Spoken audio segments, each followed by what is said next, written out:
Thank you, Dr. Weber.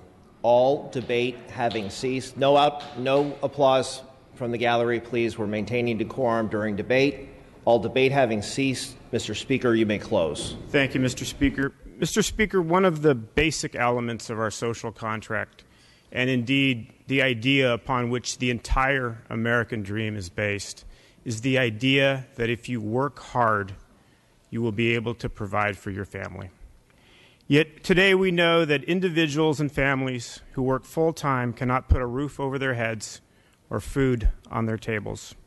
This bill will change that reality for tens of thousands of families because study after study has shown that a higher minimum wage is one of the best tools for lifting people out of poverty. This bill provides a responsible path forward for our entire state and for Californians. Before us today, we have a bill that has considerations for business, that maintains our commitment to fiscal prudence, that has off-ramps and downtimes that other initiatives don't, and is a legislative solution so that any fixes can be done without having to return to voters every single time. Members, we're not talking about social programs, social service programs. There was a reference earlier to early childhood education programs. That's a realm in which I worked for 20 years. The notion that this minimum wage would have an adverse effect on families or slots is absolutely absurd and intellectually dishonest. We are not talking about social programs today. We are talking about work. We are talking about those who do on a daily basis that which our society asks them to do, which is to work. Members, for me, the bottom line is if you work full-time, your family shouldn't live in poverty. I ask for your aye vote. Thank you, Mr. Speaker. With that, the clerk will open the roll. All members vote who wish to vote. All members vote who wish to vote. All members vote who wish to vote. All members vote who wish to vote. All members vote who wish to vote. The clerk will close the roll. Tally the vote. Ayes 48, noes 26. Measure passes.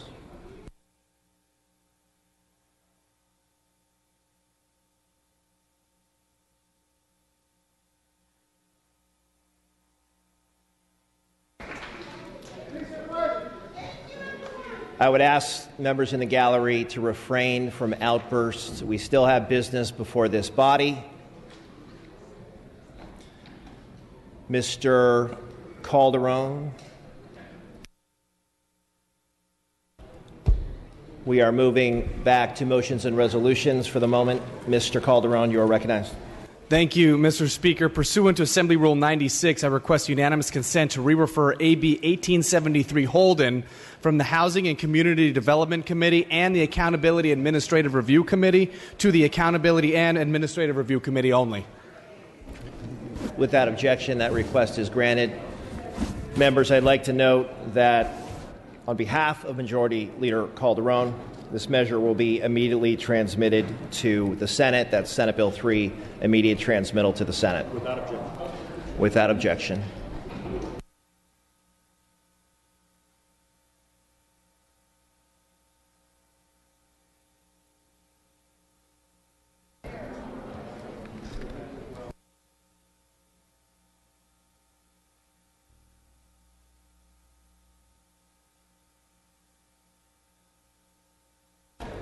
Members, we've had some guests stay with us in the Assembly today. Mr. Rodriguez, do you know if your guest, Mr. Rodriguez, moving to Mr. O'Donnell's desk.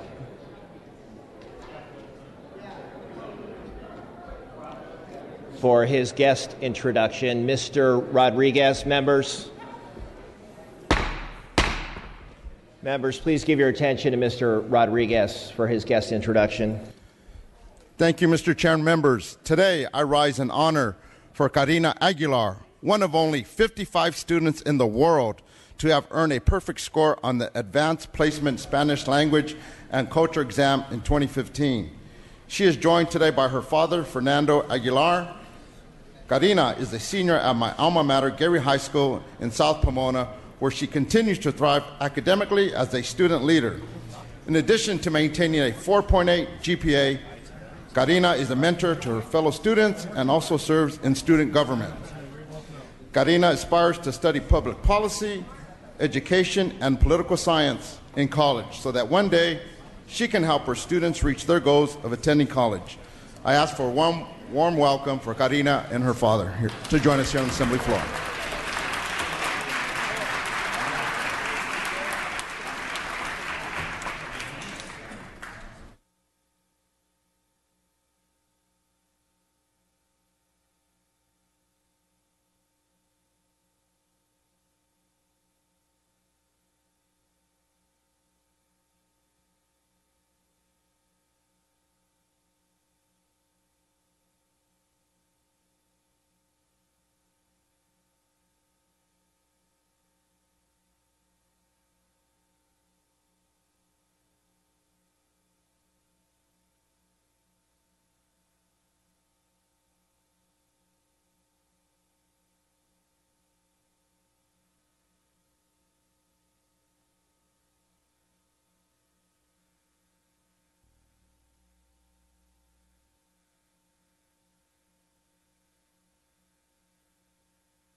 Members, we have special guests still with us on the assembly floor today. From the back row, Mr. Gallagher, you're recognized for your very special guest today. Mr. Speaker, members, many of you have already met her this morning, but I just wanted to formally introduce my daughter, Catherine, who's on the floor with me this morning and who certainly got a great education in our civic government today. So please come and say hi.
Okay, members, we are back on the file. We have a few items still remaining before us on the daily file. Items 22, 26, 27, 28, 29, pass and retain.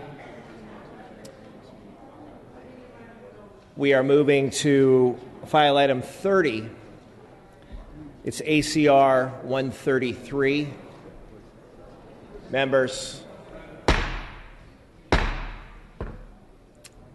Members, please take your seats and give your attention to Ms. Chang, especially the members around Ms. Chang's desk. Please give Ms. Chang some room. Members, today is the last day of Women's History Month. Ms. Chang, hang on just one second. Members, this is file item 30, ACR 133. The clerk will read. Assembly Concurrent Resolution 133 by Assemblymember Chang, relative to Women and Girls in STEM Week. Ms. Chang, you may now open. Thank you, Mr. Speaker. Members, today is the last day of Women's History Month, and I am once again honored to bring you ACR 133, a resolution to commemorate April 3rd through April 9th as Women and Girls in STEM Week. We are all well aware that science, technology, engineering, and math are a crucial demand in California and as well as the rest of the nation.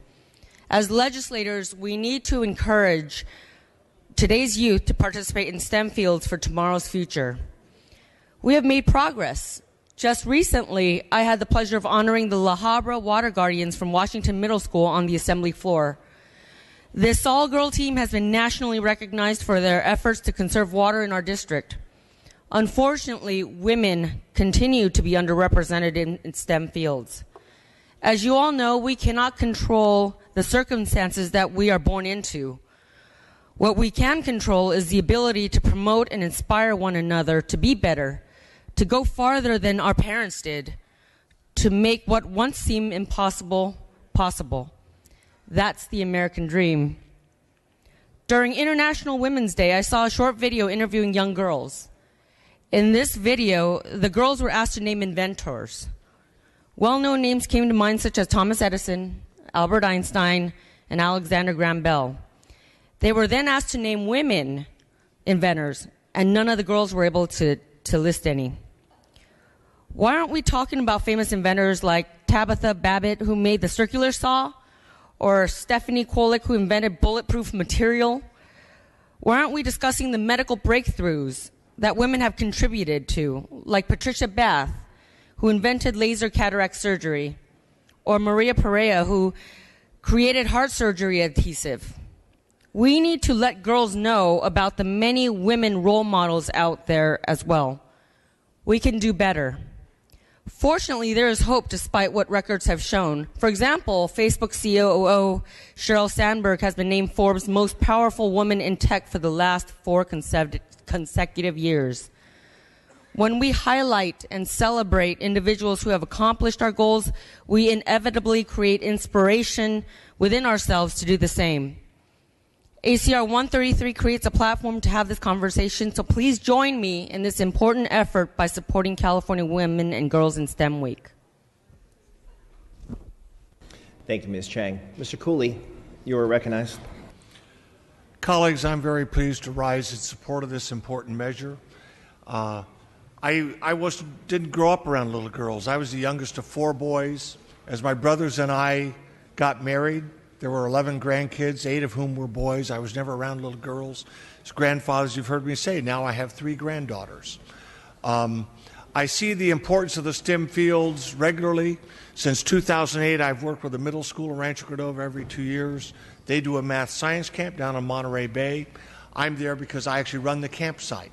I've now had the privilege of seeing young women who camped with me in 2008 go off to college and pursuing their advanced degrees, and talking about how that math science camp was a very important part of their life.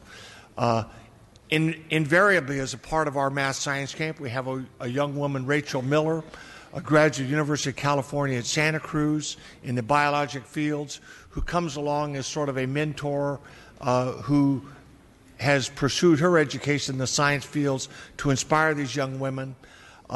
This is a vital field, and now I see it as something that is important, not just as public policy, but to the children of my own family and my grandchildren. So I'm very appreciative of this measure coming forward, and I'm so pleased to rise in support of promoting STEM education for all of our youth, but including our young women, that they are not left behind. Thank you, Ms. Cooley. Ms. Baker, you are recognized. Thank you, Mr. Speaker. I rise in support of ACR 133 and thank our good colleague from Diamond Bar for bringing this measure forward and being a leader in promoting STEM education across the board, and particularly for women and girls in STEM. I just want to add the point that we can all go back to our districts and see how hungry families are for STEM-related resources, and it's our job to promote this, to provide it for them, and to be supporting our teachers and our education systems throughout the state. Back in my district, just in the last month, during this time of Women's History Month, I've really seen a lot of opportunities for me to be promoting STEM education. There was Explore Your Horizons at Las Positas Community College District, which was for girls to come and do different STEM-related activities for an entire day. It sold out within about 24 hours. There were 600 girls there, and the waiting list was almost as long. Then we had another program, which was just a family science night with Lawrence Livermore Labs and Sandia Labs in my district. Again, packed an entire school auditorium. Families are very eager and hungry for these types of programs, and particularly girls. Thank goodness my daughter is better at math than I ever was.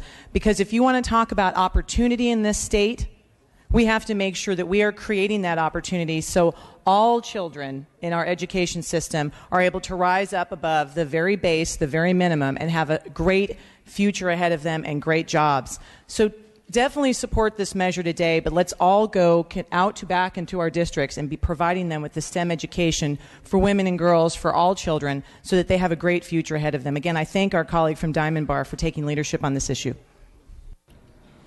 Thank you, Ms. Baker. Mr. Chow, you are recognized. Thank you very much, Mr. Speaker. I also rise in support of ACR 133, which declares April 3rd through April 9th as Women and Girls in STEM Week. According to the U.S. Bureau of Labor Statistics, by the year 2024, the number of jobs in computer science or information technology will grow to about 4.4 million.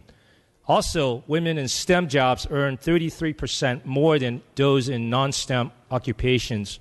While opportunities for women in the science, technology, engineering, and mathematics are on the rise, they remain underrepresented in the workforce. The greatest disparities for female occur in engineering, computer science, and physical science.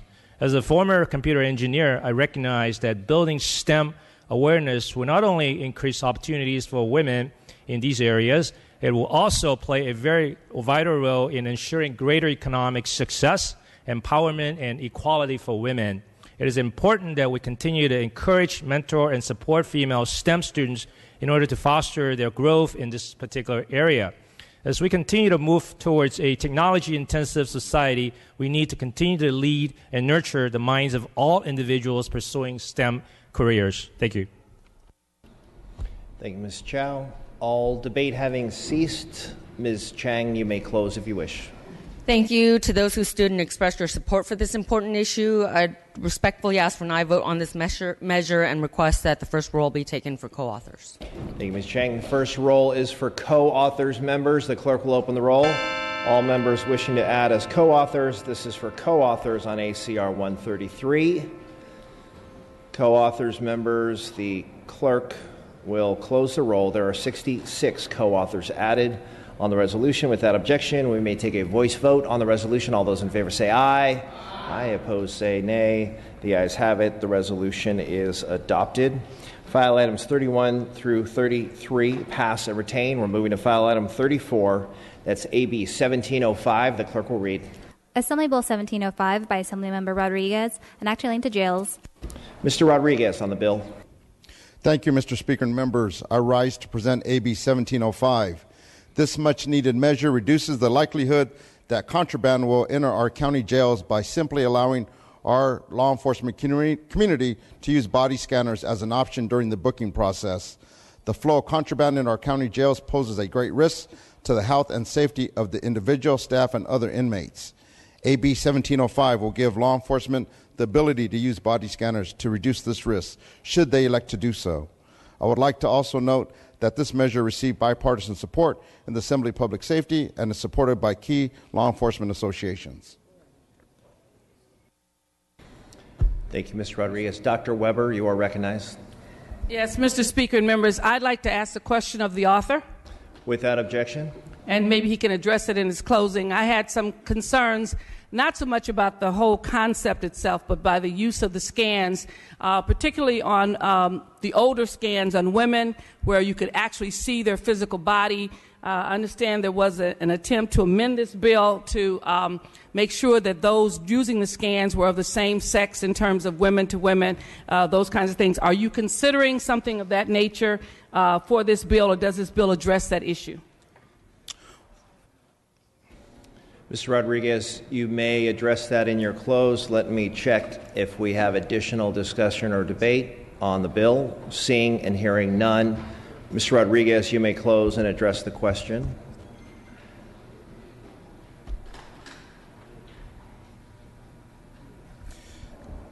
In closing, I would like to address that question. That is something I'm looking to address as we move it out, but also, as I tell folks, that was just going to be an option. It's not going to be something that's required or mandated. So it's just another tool for our law enforcement community to use, and I'll be open to looking at making any amendments. So with that, I ask for an aye vote.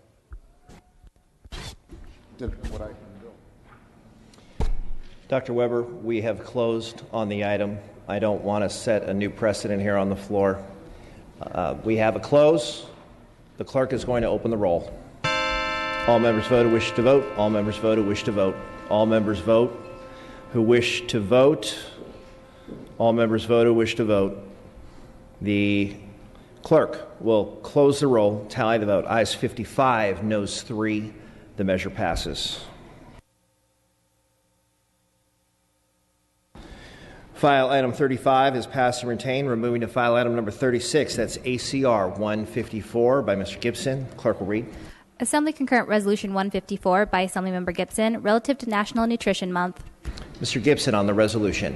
Thank you very much, Mr. Speaker and members. Thank you for allowing me to present Assembly Concurrence Resolution 154, which seeks to recognize March as National Nutrition Month, which highlights the importance of California's grocers in providing access to healthy food, CalFresh role in ensuring food affordability. National Nutrition Month is a campaign run annually in March and aims to educate the public on the importance of making informed food choices and having an active lifestyle. This year, the theme, the National Nutrition Month, is Savoring the Flavor of Eating Right, which is a global reminder to all of us to savor food and in its tradition and social experience that will encounter good eating habits. In March, as we remember the important role of nutrition plays in our lives, let us also remember the important food affordability and access to just that. CalFresh California Grocers provides vital resources towards ensuring access and affordability to some of the neediest of Californians. CalFresh eliminates hunger for over 4 million Californians by enabling them to buy healthy food options. And California's grocers work with CalFresh programs to ensure consumers have access to purchase fresh, healthy food. This resolution is sponsored by the California Grocers Association and aims to recognize the importance of keeping Californians healthy. Through recognizing these organizations, we acknowledge the key role healthy food plays in enabling Californians to lead active, successful, and happy lives. Mr. Speaker, I respectfully ask for an aye vote on this resolution, ACR 154. Mr. Gibson, would you like co-authors on the resolution? I would like the first row to be open for co-authors. Excellent. Thank you, Mr. Gibson. The clerk will open the roll. Members, this is for co-authors adding on ACR 154. This is for co-authors on ACR 154. Co-authors, members, the clerk will close the roll. There are 64 co-authors added on the resolution. Without objection, we may take a voice vote on the resolution. All those in favor say aye. Aye. Opposed say nay. The ayes have it. The resolution is adopted.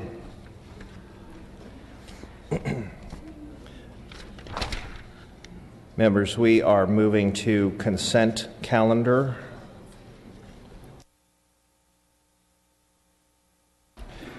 No consent calendar today, members. We are moving to announcements and adjournments in memory. The following members were granted prior permission to speak on an adjournment in memory. We ask that members take their seats and give their respectful attention to the members presenting their adjournments in memory. We are going to start with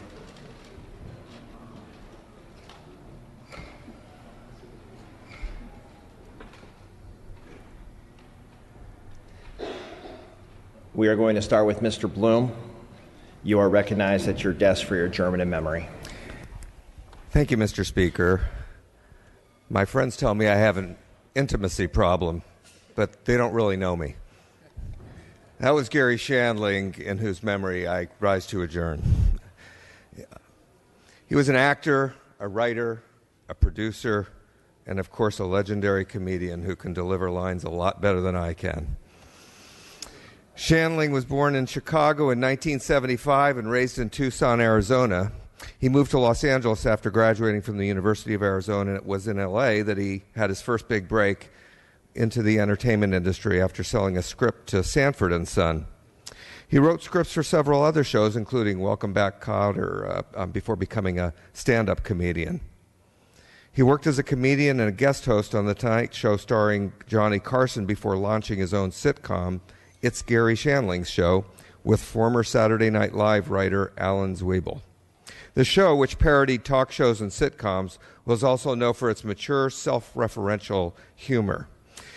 Shandling followed this very successful and groundbreaking sitcom with another acclaimed show, The Larry Sanders Show, which is widely regarded as HBO's earliest original hit. Shandling received 18 Emmy nominations and 3 wins for his work on the show, and he also hosted the Grammys and Emmys numerous times and turned down several offers to host late-night shows while working on The Larry Sanders Show. A few years ago, in 2010, Shandling said, "I do 2 things in my comedy routine now. I reflect on my life and I look at the world, which I think has got to change. But not from a political point of view, from a spiritual point of view. There's no answer politically. It's like a dog chasing its tail, and somebody needs to throw it a ball very quickly." Shandling passed away last week at the age of 66, leaving behind an incredible acting and comedy legacy. He is mourned by friends and the many colleagues he worked with and mentored, and I ask that we adjourn in his memory.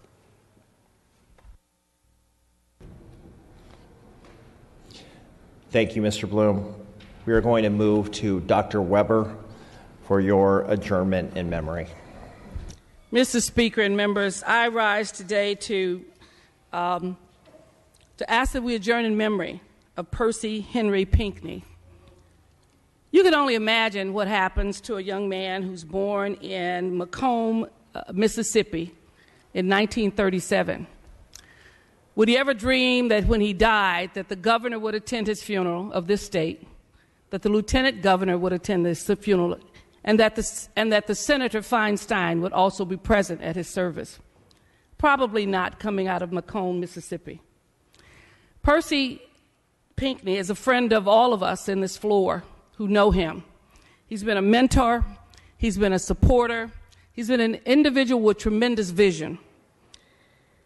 He became a social worker, a servant of the people, in 1964 when he moved to California after serving in the military. But he was really known as a tremendous visionary, a man who thought of big things, had big dreams, and did big work. And because of that, he was immediately noticed by Jerry Brown, who was governor at the time in his first term. And he served 8 years as Jerry Brown's first special assistant in community relations. He then became a member of the Youth Offenders Board for the state of California. He was appointed to that position by Governor Brown. But he was noted really as a person who was a mentor and a hard worker and a visionary. He was one of the founders of BAPAC, the Black American Political Association of California, in 1978. And it still is, the largest organization, political grassroots organization in the state, with over 55 chapters and over 60,000 members. I met Percy basically in 1979 when he came to my home because my husband was president of BAPAC in San Diego. And I was impressed with the fact that this was a man who thought big all the time, who thought that African Americans in California could have a voice and could have a presence. And this was at a time when we were a very small caucus. And yet he basically believed that he could be a mover and a shaker in California, that he could empower at the grassroots level African Americans to come to a level to have great ideas about things that should happen and how they could basically organize themselves in small chapters throughout the state to begin to elect individuals to office, to get people placed on boards and commissions, and to really have access to the governor's office. And he did that his whole life. He worked hard. He was served as the president of BAPAC for 22 years when he became president in 1996. And he worked hard each one of those years to make sure that there was a presence, that there was some aspect of all of our lives. I remember when I decided to run for the assembly, he heard about it and he came to San Diego. I hadn't seen him in years, but he had his hand on the pulse of the politics of California. And he was talking about great things at that time. He continued to serve as the president of BAPAC and eventually president emeritus until he died this past March 18th, 2016. And at his service was the governor of the state, the lieutenant governor of the state, and Dianne Feinstein, who he served for 25 years as her senior field rep. He was such a well-known senior field rep that President Obama acknowledged him through a resolution because he was the longest-serving field rep of any federal officer. And so he was dedicated, he was persevering, and he basically had the heart and the minds and the interest of all of us in California. So it gives me great pleasure to say that this was a great man in California who touched the lives of millions of Californians, who impacted every member of the Black Caucus on this floor and on the Senate floor, that we all knew Percy. We all knew of his passion. We all knew of his drive. We all knew of his great vision that things could be bigger than him and bigger than himself. He mentored so many on this floor. He's probably a mentor, he is, of our wonderful clerk here who knew him well, and he helped to basically mentor him and to help him to see the visions of greatness. So we really take pride, I do, in saying, I ask that you adjourn in the memory of this humble man who began in Macomb, Mississippi in 1937, but who believed strongly that without vision the people perish. And vision is having something that is not logical, that is not rational, but that you can see and that you can make happen because of your dreams and your desire. That we adjourn in memory of Percy Henry Pinckney. Thank you. Thank you, Dr. Weber. Mr. Cooley on this AIM. Colleagues, I also rise in honor of Percy Pinckney. Percy was, after he served and was honorably discharged from the Army, went to work in San Francisco in social work, as was indicated. And that put him in San Francisco in the days in which he would have actually known the Dr. Feinstein, which gave Senator Feinstein the Feinstein name. He worked with youth. He worked with organizing the communities there, focusing on gang members, high school dropouts, those suffering with drug problems. So before Percy was rubbing shoulders with the leadership of California, he was touching the lives of youth in this state, trying to make a difference in San Francisco and the Bay Area of the 1960s, which was an extraordinarily turbulent time. And the personality he brought to that made him a fixture here in Sacramento quickly with his appointment by Governor Brown. He knew Willie Brown, as was indicated, Maxine Waters, Terry Hughes, Senator Holden. He would have been here to welcome Diane Watson as she was the first African-American woman elected to our colleagues in the state Senate. An outstanding man, a tremendous personality. I can just tell you, when Percy walked through the halls of this Capitol, he created sort of a buzz and a sensation just because of the effervescence of his personality. He was a constituent of mine, which is why I joined, although I likewise would have met him and knew of him early in his career. But it is an honor to remember him this day, to remember his family, and pardon me as I refer to my notes.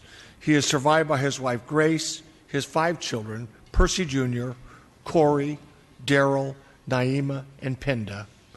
A very outstanding individual who has served the state in many ways, and as I say, at the level of leadership, but also touching lives of people from his earliest time coming to California, and has left a great legacy. I ask we adjourn in his memory. Thank you, Mr. Cooley. Mr. Medina, on behalf of Ms. Brown as well, on your adjournment. Thank you, Mr. Speaker and members. Today I adjourn in memory of my good friend, Sylvia Martin James. Sylvia was a longtime Riverside community advocate and is credited with establishing the Greer Pavilion at Riverside City Hall.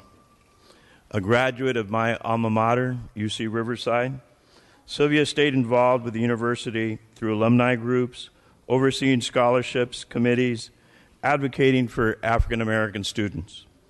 Sylvia later chaired a group that looked at statistics on African American students at UCR, such as how many were enrolled, their academic performance, and what they did after leaving school. Sylvia was the first African American and the first woman to chair the UCR Alumni Association. She also headed Riverside's Dr. Martin Luther King Walkathon for many years. Sylvia was a community advocate that will have a lasting legacy in Riverside, and for that we are grateful.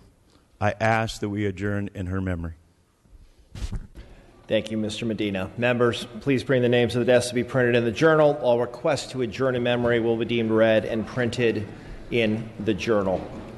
The session schedule is as follows. Friday, April 1st, holiday no floor session. Monday, April 4th, floor session at 1 p.m. All other items remaining will be passed and retained. All motions shall be continued.